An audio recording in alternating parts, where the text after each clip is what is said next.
Pitsus Kejari Palembang selama tahun 2023 berhasil menyelamatkan duit kerugian negara sebesar 9,6 miliar rupiah. Capaian kerja ini mengalami peningkatan sebesar 100% dibanding tahun 2022 yang berhasil menyelamatkan duit kerugian negara yang cuma 4,6 miliar rupiah.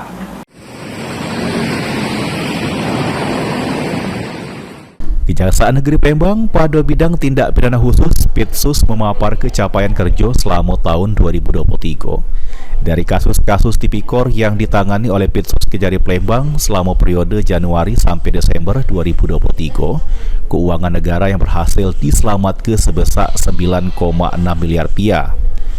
Penyelamatan duit kerugian negara ini mengalami peningkatan sebesar 100% dari tahun sebelumnya, yakni pada tahun 2022 cuma 4,6 miliar rupiah.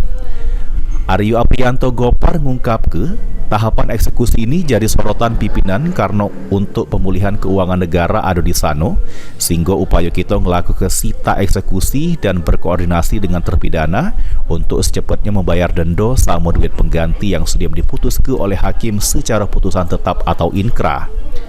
Aryo berharap semoga capaian di tahun 2023 ini pacak memacu semangat khususnya di bidang Pitsus supaya lebih baik lagi ke depannya. Tangkapan yang sudah kita selamatkan uang negara ini di bidang Pitsus. Di bidang Pitsus sekitar 9,6 miliar lebih kurang itu dari tahap penyidikan, penuntutan maupun eksekusi. Itu dari berapa kasus itu, Bang? Dari beragam perkaranya, dari perkara tindak pidana korupsi terutama, kemudian perpajakan, denda dan eksekusi lainnya. Tahapan eksekusi ini terakhir itu memang jadi sorotan pimpinan karena untuk pemulihan keuangan negara itu dan di situ juga. Itu merupakan upaya kita di tingkat eksekusi itu ada namanya sita eksekusi.